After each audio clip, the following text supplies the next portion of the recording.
കഴിഞ്ഞ ക്ലാസ്സിൽ നമ്മൾ ഡിസിഷൻ മേക്കിങ്ങിൻ്റെ ഡിസിഷൻ തിയറിയാണ് പഠിച്ചത്. അതിൻ്റെ എലമെൻറ്റ്സ് പഠിച്ചു, അതിൻ്റെ പ്രോസസ്സ് പഠിച്ചു, ഡിസിഷൻ മേക്കിങ്ങിൻ്റെ പ്രോസസ്സ്. അപ്പോൾ നമ്മൾ ഡിസിഷൻ മേക്കിങ് കൊണ്ട് ഉദ്ദേശിക്കുന്നത് നമ്മൾക്കുള്ള ഒരു പ്രോബ്ലം അത് സോൾവ് ചെയ്യാൻ എന്തൊക്കെ ഓപ്പർച്യൂണിറ്റീസ് ആണുള്ളത്, അതിന് ഉള്ള ഓൾട്ടർനേറ്റീവ്സുകൾ ഉണ്ടാവും. ആ ഓൾട്ടർനേറ്റീവ്സിൽ നിന്ന് ബെസ്റ്റ് ഓൾട്ടർനേറ്റീവ് സെലക്ട് ചെയ്ത് ആ പ്രോബ്ലം സോൾവ് ചെയ്യുക, അതിനെയാണ് നമ്മൾ ഡിസിഷൻ മേക്കിംഗ് പ്രോസസ്സായിട്ട് കണക്കാക്കുന്നത്. സോ ഡിസിഷൻ മേക്കിംഗ് എൻവിറോൺമെൻറ്റ് എന്ന് പറയുന്നത് 3 കണ്ടീഷൻസിൻ്റെ ബേസിലാണ്. അതായത് ഡിസിഷൻ മേക്കിംഗ് 3 കണ്ടീഷൻസിലാണ് ഉണ്ടാവുക. ഒന്ന്, ഡിസിഷൻ മേക്കിംഗ് അണ്ടർ സെർട്ടിനിറ്റി, കൃത്യമായിട്ട് സെർട്ടൈനായിട്ട് സംഭവിക്കുന്ന ഉറപ്പുള്ള ഒരു കേസിൽ ഡിസിഷൻ എടുക്കുക. അതേപോലെ ഡിസിഷൻ മേക്കിംഗ് അണ്ടർ അൺസെർട്ടിനിറ്റി, അതായത് സെർട്ടൈൻ അല്ലാത്ത, എന്ത് സംഭവിക്കുന്ന അറിയാത്ത ഒരു എൻവിറോൺമെൻറ്റിൽ ഡിസിഷൻ എടുക്കുക. അതേപോലെ ഡിസിഷൻ മേക്കിംഗ് അണ്ടർ റിസ്ക്, അതായത് കുറേ റിസ്ക്കുകളുണ്ട്, ആ റിസ്ക്കുകളൊക്കെ കൺസിഡർ ചെയ്തുകൊണ്ട് ഡിസിഷൻ എടുക്കുക. ഇങ്ങനെ 3 എൻവിറോൺമെൻറ്റിലും ഡിസിഷൻ എടുക്കുന്നത് 3 തരത്തിലാണ്. സോ നമുക്കിത് ഡീറ്റെയിൽ ആയിട്ട് പഠിക്കാം.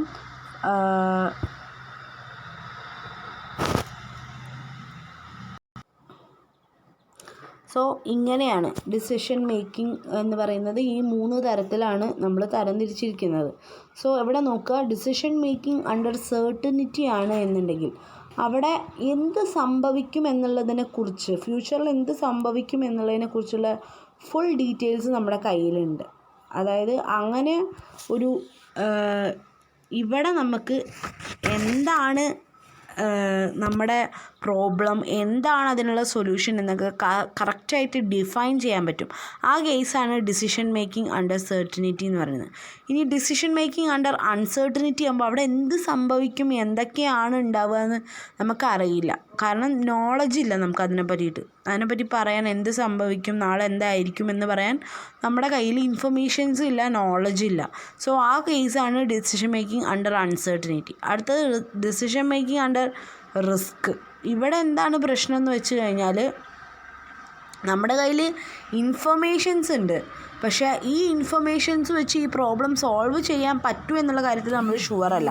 അവിടെ കുറേ റിസ്ക് ഫാക്ടേഴ്സ് നമ്മൾ കൺസിഡർ ചെയ്യേണ്ടതായിട്ട് വരുന്നുണ്ട്. സോ ഇങ്ങനെ 3 കേസിലാണ് ഡിസിഷൻ മേക്കിംഗ് നടത്തേണ്ടത്. So these are the 3 environments which we want to make decisions. So അതിൽ first one decision making under certainty നമ്മൾ പറഞ്ഞു. ഇവിടെ the decision maker have a complete knowledge about the environment. അതായത് decision മേക്കർക്ക് എന്താണ് ഇവിടെ സംഭവിക്കാൻ പോകുന്നുള്ളതിനെ കുറിച്ച് നല്ല നോളജ് ഉണ്ട്. He has A complete knowledge available. അയാളുടെ കയ്യിൽ തന്നെ ഓൾറെഡി എല്ലാ ഇൻഫർമേഷൻസും ഉണ്ട്.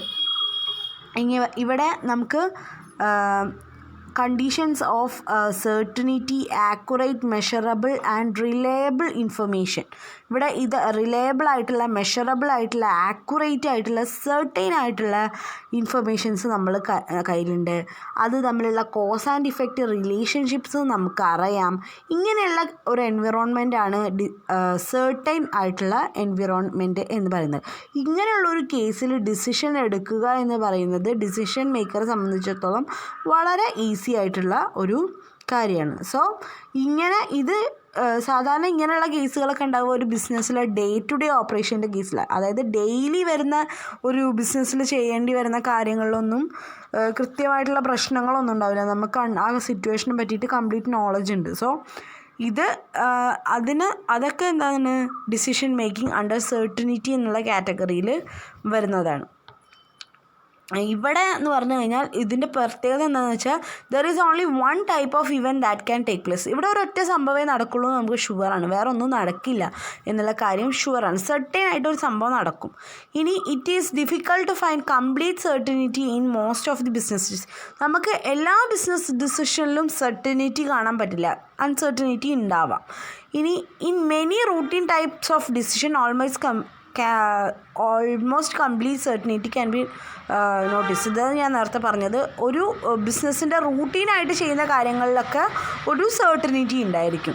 In uncertainty the decisions are of very little significance of success. എന്ന് വെച്ച് കഴിഞ്ഞാൽ അൺസെർട്ടനിറ്റി ഉണ്ടാവുന്ന കേസിൽ നമുക്ക് ബിസിനസ്സിൻ്റെ സക്സസ് എന്ന് പറയുന്നത് പറയാൻ പറ്റില്ല. പക്ഷേ സെർട്ടൈൻ ആയിട്ടുള്ള കാര്യങ്ങളിൽ നമുക്കത് പറയാൻ കഴിയും എന്നാണ് പറയുന്നത്. അടുത്തത് പറയുന്നത് ഡിസിഷൻ മേക്കിംഗ് അണ്ടർ അൺസർട്ടനിറ്റിയാണ്. ഇവിടെ എന്താ പ്രശ്നം എന്ന് വെച്ച് കഴിഞ്ഞാൽ ഇവിടെ decision maker has knowledge about States of nature that happens but lakhs of knowledge about the probabilities of their occurrence. നമുക്കിവിടെ നോളജ് ഉണ്ട് സംഭവം എന്തായിരിക്കും നടക്കുകയെന്ന്, പക്ഷെ അതിൻ്റെ ചാൻസ് എത്രയാണ്, അതിൻ്റെ പ്രോബബിലിറ്റി എത്രയാണ് എന്ന് നമുക്ക് പറയാൻ കഴിയില്ല എന്നുള്ള കേസാണ് ഡിസിഷൻ മേക്കിംഗ് അണ്ടർ അൺസർട്ടനിറ്റി. എടുക്കാനുള്ള ഡിസിഷൻസ് എടുക്കാൻ 5 മെത്തേഡ്സ് ആണല്ലോ. ഒന്ന് maximax criterion, next maximin criterion, next minimax criterion, next Hurwicz criterion, Laplace criterion. ഇത്രയും ക്രൈറ്റീരിയൻസ് വെച്ചുകൊണ്ട് നമുക്ക് ഡിസിഷൻസ് എടുക്കാം എന്നാണ് പറയുന്നത്. ഇവിടെ നമുക്ക് ഈ അൺസർട്ടനിറ്റീൻ്റെ കേസിൽ എന്താണെന്ന് വെച്ച് കഴിഞ്ഞാൽ ഡിസിഷൻ മേക്കർക്ക് ഐഡിയ ഇല്ല, എന്ത് സംഭവിക്കും എപ്പോൾ സംഭവിക്കും എന്നുള്ളതിനെ പറ്റിയിട്ട് ഒരു ഐഡിയ ഇല്ല എന്ന് ഞാൻ പറഞ്ഞു. സോ അതുകൊണ്ട് തന്നെ നമുക്ക് ഡിസിഷൻസ് എടുക്കുക എന്ന് പറയുന്നത് ഈ 5 മെത്തേഡിൽ ഏതെങ്കിലും ഒരു മെത്തേഡ് യൂസ് ചെയ്തുകൊണ്ടാണ് ഡിസിഷൻസ് എടുക്കേണ്ടത്. അതിൽ ഫസ്റ്റ് വണ്ണാണ് മാക്സിമാക്സ് ക്രൈറ്റീരിയൻ. പേരിൽ തന്നെ ഉണ്ട് മാക്സിമാക്സ് ക്രൈറ്റീരിയൻ ആണ് അല്ലേ. അപ്പോൾ മാക്സിമം ഉള്ളതിനെ ആയിരിക്കും നമ്മൾ കൺസിഡർ ചെയ്യുക. എന്താണ് നമുക്ക് മാക്സിമൈസ് ചെയ്യാനുള്ളത്? നമുക്ക് മാക്സിമൈസ് ചെയ്യാനുള്ളത് പ്രോഫിറ്റാണ്. സോ നമുക്ക് എത്ര ഓൾട്ടർനേറ്റീവ്സ് 1, 2, 3 പറഞ്ഞാൽ ഇഷ്ടംപോലെ ഓൾട്ടർനേറ്റീവ്സ് ഉണ്ടാവും. അതിൽ മാക്സിമം പേ ഓഫ് വാല്യൂ കിട്ടുന്ന ഓൾട്ടർനേറ്റീവ് ആണോ ഏതാണോ ആ ഓൾട്ടർനേറ്റീവിനെ സെലക്ട് ചെയ്യുന്നതാണ് നമ്മൾ മാക്സിമാക്സ് ക്രൈറ്റീരിയൻ എന്നുള്ളതുകൊണ്ട് ഉദ്ദേശിക്കുന്നത്. അതായത് ഫോർ എക്സാമ്പിൾ നമുക്ക് ഒരു ആൾട്ടർനേറ്റീവ് ഉണ്ട്, ആ ഓൾട്ടർനേറ്റീവിൽ പ്രോഫിറ്റ് ഒരു 1000 ആണ്, സെക്കൻഡ് ഓൾട്ടർനേറ്റീവിൽ 2000 ആണ്, തേർഡ് ഓൾട്ടർനേറ്റീവിൽ 3000 ആണ്. അപ്പോൾ ഓഫ്കോഴ്സ് നമ്മൾ മാക്സിമാക്സ് ക്രൈറ്റീരിയൻ പ്രകാരമാണ് സെലക്ട് ചെയ്യുന്നതെന്നുണ്ടെങ്കിൽ ഏത് സെലക്ട് ചെയ്യുള്ളൂ? ഓൾട്ടർനേറ്റീവ് 3A സെലക്ട് ചെയ്യുള്ളൂ. കാരണം അവിടെയാണ് നമുക്ക് മാക്സിമം പ്രോഫിറ്റ് കിട്ടുന്നത് അല്ലേ. സോ ഈ കേസിൽ നമ്മൾ മാക്സിമം പ്രോഫിറ്റ് വാല്യൂ വരുന്ന ഓൾട്ടർനേറ്റീവ് സെലക്ട് ചെയ്യും. നെക്സ്റ്റ് വണ്ണാണ് മാക്സിമിൻ ക്രൈറ്റീരിയൻ. അതായത് മാക്സിമിൻ ക്രൈറ്റീരിയനാണ്. മാക്സിമിൻ ക്രൈറ്റീരിയനെ നമ്മൾ അല്ലെങ്കിൽ പറയുന്ന ഒരു പേരാണ് റിഗ്രറ്റ് ക്രൈറ്റീരിയൻ. റിഗ്രറ്റ് ക്രൈറ്റീരിയൻ എന്ന് പറഞ്ഞു കഴിഞ്ഞാൽ ഇവിടെ എന്തായിരിക്കും, നമ്മൾ മിനിമാക്സ് പ്രിൻസിപ്പിളാണ് യൂസ് ചെയ്യുന്നത്. അതായത് നമുക്ക് ഇവിടെ എന്ത് ചെയ്യണം, മാക്സിമം പ്രോഫിറ്റ് നേടണം, പക്ഷേ മിനിമം കോസ്റ്റിലായിരിക്കണം നേടേണ്ടത്. സോ നമ്മളിവിടെ എന്തൊക്കെ കൺസിഡർ ചെയ്യണം? നമ്മുടെ പ്രോഫിറ്റും കൺസിഡർ ചെയ്യണം, അതുപോലെ തന്നെ നമ്മൾ നമ്മുടെ കോസ്റ്റും കൺസിഡർ ചെയ്യണം. ഇതിൻ്റെ രണ്ടിൻ്റെയും ബേസിൽ നമ്മൾ എടുക്കുമ്പോൾ മാത്രമേ എന്തുണ്ടാവുള്ളൂ, മാക്സിമിൻ ക്രൈറ്റീരിയൻ ആവുള്ളൂ. അതായത് മാക്സിമം പ്രോഫിറ്റ് മിനിമം കോസ്റ്റിൽ ലഭ്യമാക്കുന്നതാണ് മാക്സിമിൻ ക്രൈറ്റീരിയൻ പറയുന്നത്. നെക്സ്റ്റ് വണ്ണാണ് മിനിമാക്സ് ക്രൈറ്റീരിയൻ അല്ലെങ്കിൽ റിഗ്രറ്റ് ക്രൈറ്റീരിയൻ എന്ന് പറയുന്നത്. ഇവിടെ പറയുന്നത് എന്താണെന്ന്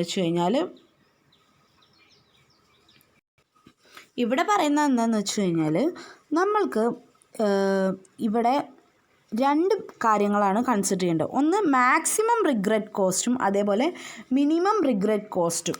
ഈ 2 കോസ്റ്റിൻ്റെയും ബേസിലാണ് ഇവിടെ നമ്മൾ ഓൾട്ടർനേറ്റീവ് സെലക്ട് ചെയ്യേണ്ടത്. മാക്സിമം റിഗ്രറ്റ് കോസ്റ്റിൻ്റെയും മിനിമം റിഗ്രറ്റ് കോസ്റ്റിൻ്റെയും ബേസിൽ നമ്മൾ ഓൾട്ടർനേറ്റീവ് സെലക്ട് ചെയ്യുകയാണെങ്കിൽ ആ മെത്തേഡിനെയാണ് നമ്മൾ മിനിമാക്സ് എന്ന് പറയുന്നത്. നമ്മൾ പറഞ്ഞു റിഗ്രറ്റ് എന്ന് പറഞ്ഞു കഴിഞ്ഞാൽ പോസിബിൾ ലോസുകൾ നമുക്ക് ഉണ്ടാവാം. ആ പോസിബിൾ ലോസുകളുടെ കോസ്റ്റ് കൺസിഡർ ചെയ്തുകൊണ്ട് നമ്മൾ ഓൾട്ടർനേറ്റീവ് സെലക്ട് ചെയ്യുകയാണെന്നുണ്ടെങ്കിൽ അതാണ് നമ്മൾ മിനിമാക്സ് ക്രൈറ്റീരിയനായിട്ട് കണക്കാക്കുന്നത്.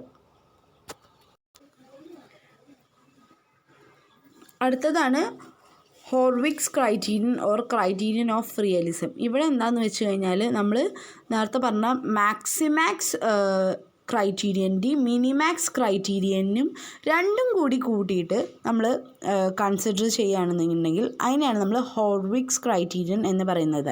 അതായത് ഒപ്റ്റിമിസ്റ്റിക് ആയിട്ടുള്ളതും പെസിമിസ്റ്റിക് ആയിട്ടുള്ള ഡിസിഷൻസിൻ്റെ ബേസിൽ നമ്മൾ സെലക്ട് ചെയ്യുകയാണെന്നുണ്ടെങ്കിൽ ആ ക്രൈറ്റീരിയൻ ഹോർവിക്സ് ക്രൈറ്റീരിയൻ എന്നാണ് പറയുക. ഇവിടെ അതിനൊരു ഇക്വേഷൻ ഉണ്ട്, P = മാക്സിമം പ്ലസ് 1 - A എന്നാണ് പറയുന്നത്. ഈ A എന്നുള്ളത് കൊണ്ട് സൂചിപ്പിക്കുന്നത് എന്താണെന്ന് വെച്ച് കഴിഞ്ഞാൽ നമ്മൾ എത്രമാത്രം ഒപ്റ്റിമിസ്റ്റിക് ആവുന്നുണ്ടോ ആ വാല്യൂവിനെയാണ് നമ്മൾ A എന്ന് പറയുന്നത്. സോ 1 - A ആയിരിക്കും എന്ത് പെസിമിസ്റ്റിക് എത്രയാണെന്ന് പറയുന്നത്. സോ ഇതിൻ്റെ ബേസിൽ മാക്സിമം മാക്സിമം ഏത് ഓൾട്ടർനേറ്റീവിലാണോ കിട്ടുന്നത് ആ ഓൾട്ടർനേറ്റീവ് ആയിരിക്കും ഇവിടെ ചൂസ് ചെയ്യുക. നെക്സ്റ്റ് വണ്ണാണ് ലാപ്ലേസ് ക്രൈറ്റീരിയ. ഇവിടെയും നമ്മൾ പ്രോബബിലിറ്റീൻ്റെ ബേസിൽ തന്നെയാണ് കൺസിഡർ ചെയ്യുക. പ്രോബബിലിറ്റീൻ്റെ ബേസിൽ കൺസിഡർ ചെയ്യുമ്പോൾ എന്താണ് ശ്രദ്ധിക്കുന്നത് എന്ന് വെച്ച് കഴിഞ്ഞാൽ നമ്മൾ പറഞ്ഞു ചിലപ്പോൾ ഈക്വൽ പ്രോബബിലിറ്റീസ് വരാം. സോ ഈക്വൽ പ്രോബബിലിറ്റീസ് വരുമ്പോൾ നമുക്ക് ഏത് ഓൾട്ടർനേറ്റീവിനെ ചൂസ് ചെയ്യണം എന്നുള്ള ഒരു പ്രശ്നം ഉണ്ടാവും. സോ ഇവിടെ എക്സ്പെക്റ്റഡ് വാല്യൂ ഈച്ച് ഓൾട്ടർനേറ്റീവിൻ്റെയും എക്സ്പെക്റ്റഡ് വാല്യൂ കണ്ടുവച്ചിട്ട് അതിൽ മാക്സിമം പി ഏതാണോ കിട്ടുന്നത്, അതായത് മാക്സിമം പ്രോബബിലിറ്റി ഏതാണോ കിട്ടുന്നത് അത് സെലക്ട് ചെയ്യും. അതാണ് ലാപ്ലേസ് ക്രൈറ്റീരിയൻ. സോ ഈ 5 നമ്മൾ അൺസർട്ടനിറ്റീൻ്റെ കേസിൽ ഡിസിഷൻ മേക്കിങ്ങിന് വേണ്ടിയിട്ട് യൂസ് ചെയ്യുന്നത്. ഇനി അടുത്തത് ഡിസിഷൻ മേക്കിംഗ് അണ്ടർ റിസ്ക് ആണ്. റിസ്ക് വരുന്ന കേസിൽ നമ്മൾ എങ്ങനെ ഡിസിഷൻസ് എടുക്കും എന്നാണ് പറയുന്നത്. ഇവിടെ ഡിസിഷൻ മേക്കറുടെ കയ്യിൽ സഫീഷ്യൻറ്റ് ഇൻഫർമേഷൻസ് ഉണ്ട് ഡിസിഷൻസ് എടുക്കണതുമായിട്ട് ബേസ് ചെയ്തിട്ട്. ആ ഓരോ സഫീഷ്യൻറ്റ് ഇൻഫർമേഷൻസിനും ഇവിടെ നമ്മൾ ഓരോ പ്രോബബിലിറ്റി അസൈൻ ചെയ്യും. ആ പ്രോബബിലിറ്റി അസൈൻ ചെയ്യാൻ നമ്മളുടെ പാസ്റ്റിലുള്ള ജഡ്ജ്മെൻറ്റിൻ്റെ ബേസിലും അതേപോലെ പാസ്റ്റ് റെക്കോർഡിൻ്റെയൊക്കെ ബേസിലാണ് നമ്മൾ എന്ത് ചെയ്യുക, ഈ പ്രോബബിലിറ്റി അസൈൻ ചെയ്യുക. ഇങ്ങനെ അസൈൻ ചെയ്യുന്ന പ്രോബബിലിറ്റി ഡിസ്ട്രിബ്യൂഷൻസിൽ ബെസ്റ്റ് ഡിസിഷൻ നമ്മൾ ലാർജസ്റ്റ് എക്സ്പെക്റ്റഡ് വാല്യൂ ഏതാണോ കിട്ടുന്നത് അതിൻ്റെ ബേസിൽ നമ്മൾ സെലക്ട് ചെയ്യും. അതാണ് ഡിസിഷൻ മേക്കിംഗ് അണ്ടർ റിസ്ക് എന്നുള്ളത് കൊണ്ട് ഉദ്ദേശിക്കുന്നത്. സോ ഇവിടെ നമുക്കുണ്ടാവുന്ന എല്ലാ പോസിബിൾ ഇവൻറ്റ്സും എഴുതണം. അതിൻ്റെയൊക്കെ എക്സ്പെക്റ്റഡ് ഫ്രീക്വൻസി എത്രയാണെന്ന് നോക്കണം. ആ എക്സ്പെക്റ്റഡ് ഫ്രീക്വൻസിയിൽ ഏറ്റവും കൂടുതൽ ഏതാണോ വരുന്നത് അതിന് നമ്മൾ സെലക്ട് ചെയ്തിട്ട് ആ ഓൾട്ടർനേറ്റീവിനെ നമ്മൾ സെലക്ട് ചെയ്യും. ഇതാണ് ഡിസിഷൻ മേക്കിംഗ് അണ്ടർ റിസ്ക് എന്നുള്ളത് കൊണ്ട് ഉദ്ദേശിക്കുന്നത്. സോ ഇതാണ് ഡിസിഷൻ മേക്കിംഗ് എൻവയറോൺമെൻറ്റ് എന്ന് പറയുന്നത്. അതായത് മെയിനായിട്ട് 3 decision making under certainty, decision making under uncertainty, decision making under risk.